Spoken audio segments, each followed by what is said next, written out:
ಆಕ್ರೋಶ ಭುಗಿಲೆದ್ದಿದೆ. ಮೃತದೇಹದ ಮುಂದೆ ಕಿಚ್ಚು ಹೆಚ್ಚಾಗಿದೆ.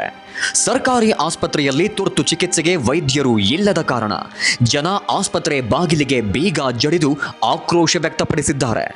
ನೆಲಮಂಗಲ ತಾಲೂಕಿನ ಸೋಲೂರು ಸರ್ಕಾರಿ ಆಸ್ಪತ್ರೆಯಲ್ಲಿ ಈ ಘಟನೆ ನಡೆದಿದೆ. ಅಪಘಾತಕ್ಕೀಡಾಗಿದ್ದ ಗಾಯಾಳು ಕೊನೆಗೆ ಆಸ್ಪತ್ರೆಯಲ್ಲಿ ಮೃತಪಟ್ಟಿದ್ದಾರೆ.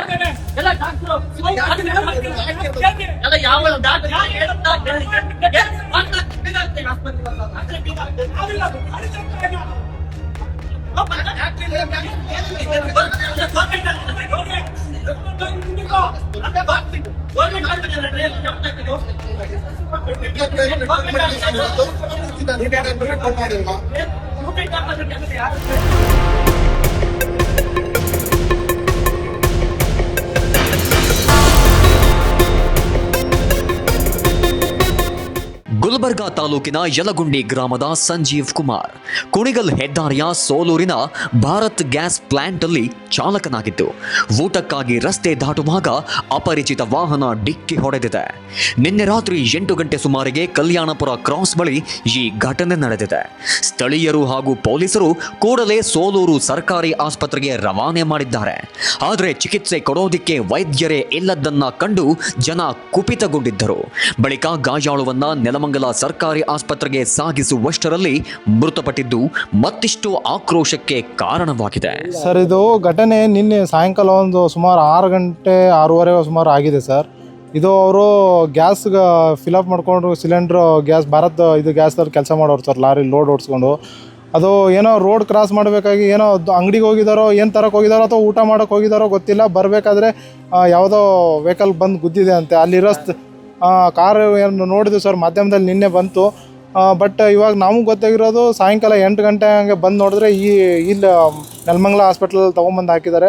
ಬಟ್ ಅದಕ್ಕಿಂತ ಮುಂಚೆನೇ ಬೇರೆ ಹಾಸ್ಪಿಟ್ಲ್ ತೊಗೊಂಡೋಗಿದ್ರಂತೆ. ಅಲ್ಲಿ ನೋಡಿದ್ರೆ ಅಲ್ಲಿ ಆ ಸಮಯಕ್ಕೆ ಡಾಕ್ಟ್ರೇ ಇರಲಿಲ್ಲ ಅಂತೆ ಸರ್. ಅಲ್ಲಿ ಡಾಕ್ಟ್ರ್ ಇದ್ರು, ಸೋಲೂರು ಹಾಸ್ಪಿಟ್ಲ್ ಅಂತೆ ಸರ್, ಅಲ್ಲಿ ಡಾಕ್ಟ್ರೇ ಇರಲಿಲ್ಲ. ಡಾಕ್ಟ್ರ್ ಇದ್ದರೆ ಅಟ್ಲೀಸ್ಟ್ ನಮ್ಮ ವ್ಯಕ್ತಿ ಬದುಕ್ತಿದ್ರು.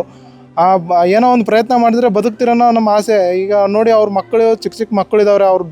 ಅವ್ರ ಜೀವನ ಉಪಯೋಗ ಅವ್ರ ತಂದೆ ಒಬ್ಬರೇ ಇದ್ದರು. ಹಾಗಾಗಿ ಅವ್ರ ತಂದೆನೇ ಇವಾಗ ಹೋದ ಬಳಿಕೆ ಮುಂದೆ ಮಕ್ಕಳವ್ರು ಬದುಕಬೇಕು ಹೆಂಗೆ ಸರ್? ಅವ್ರ ಮುಂದೆ ಶಿಕ್ಷಣ ಹೆಂಗೆ?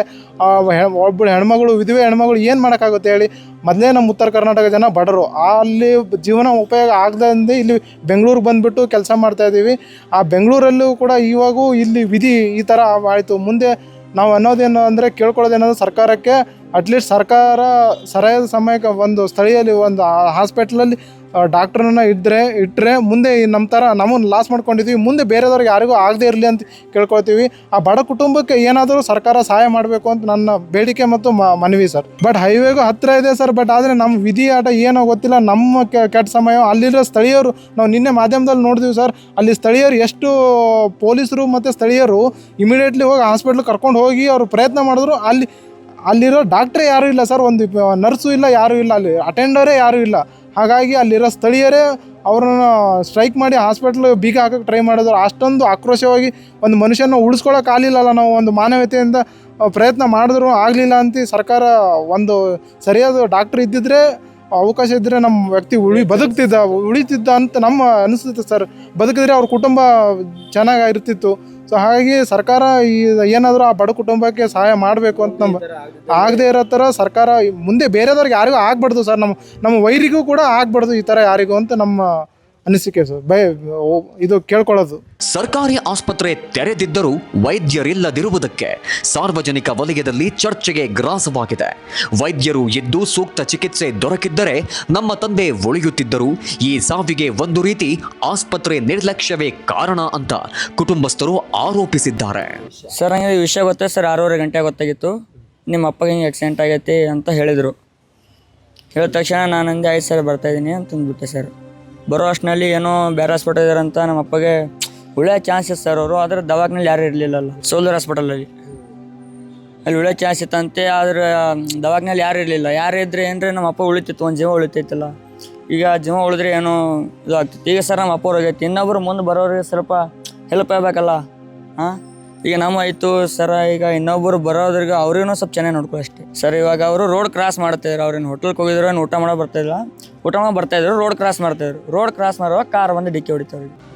ಡಿಕ್ಕಿ ಹೊಡೆದ ತಕ್ಷಣ ಅಲ್ಲಿ ಪ್ರಜ್ಞೆ ಇತ್ತು ಸರ್ ಅವರಿಗೆ.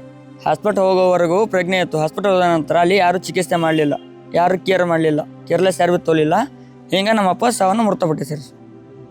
ಮುಂದೆ ಈ ಥರ ಯಾವುದಿಗೂ ಮುಂದೆ ಈ ಥರ ಯಾರಿಗೆ ಆಗಬಾರ ಸರ್, ನಾ ಕೇಳ್ಕೋದೆ ಸರ್ ಅಷ್ಟೇ. ಯಾಕಂದರೆ ಒಂದು ಗೋಲ್ಡನ್ ಅವರ್ ಇರ್ತದಲ್ಲ. ಹಾಂ ಸರ್. ಸರ್ ನಮ್ಮ ಮಕ್ಕಳು 4 ಜನ ಸರ್. ನಮ್ಮ ತಂದೆಗೆ 4 ಜನ ಮಕ್ಕಳು, 3 ಸ್ಕೂಲ್ ಹೋಗ್ತಾರೆ ಸರ್, ಒಬ್ಬನೇ ದುಡಿಯೋ ಸರ್. ಇವಾಗ ನಮ್ಮ ಅಪ್ಪ ದುಡಿತೀನೋ, ನಮ್ಮ ಅಪ್ಪನಿಲ್ಲ ಸರ್. ಇವಾಗ ನಮ್ಮ ಅಮ್ಮ ಕೂಲಿ ಕೆಲಸ ಮಾಡ್ತಾರೆ ಸರ್ ಅವರು. ನಮ್ಮ ಹಾಂ ಯಾವ ಊರಪ್ಪ? ಸರ್ ನಮ್ಮ ಗುಲ್ಬರ್ಗ ಸರ್. ಏನು ಕೆಲಸ ಮಾಡ್ತಿದ್ದೀವಿ ನಿಮ್ಮ ಅಪ್ಪ? ಸರ್ ನಮ್ಮ ಅಪ್ಪ ಗ್ಯಾಸ್ ಗಾಡಿ ಓಡಿಸ್ತಾರೆ ಸರ್ ಪ್ಲ್ಯಾಂಟಲ್ಲಿ. ಭಾರತ್ ಗ್ಯಾಸ್. ಹಾಂ, ಭಾರತ್ ಗ್ಯಾಸ್ ಗಾಡಿ ಓಡಿಸ್ತೀರು. ನೋಡ್ರಿ ಸರ್, ಈಗ ನಾವು ಬಡ್ರಿದ್ದಾರೆ ಸರ್, ಈಗ ಆದಷ್ಟು ಸಹಾಯ ಮಾಡಿ ಸರ್ ಕೈಲಾದಷ್ಟು. ಈಗ ನಮ್ಮ ಅಪ್ಪನೇ ಎಲ್ಲ ದುಡಿಯೋ, ಅವನೇ ಇಲ್ಲ ಅಂದರೆ ಈಗ ಹ್ಯಾಂಗೆ ಬದುಕೋದು? ಅಪಘಾತದ ಬಗ್ಗೆ ಕುದೂರು ಪೊಲೀಸ್ ಠಾಣೆಯಲ್ಲಿ ಪ್ರಕರಣ ದಾಖಲಾಗಿದೆ. ಜಿಲ್ಲಾ ವೈದ್ಯಾಧಿಕಾರಿಗಳು, ಆರೋಗ್ಯ ಇಲಾಖೆ, ಆಸ್ಪತ್ರೆ ವೈದ್ಯರ ಸಮಸ್ಯೆ ಬಗ್ಗೆ ಗಮನ ಹರಿಸಿ ಸೂಕ್ತ ಕ್ರಮ ಕೈಗೊಳ್ಳಬೇಕಿದೆ.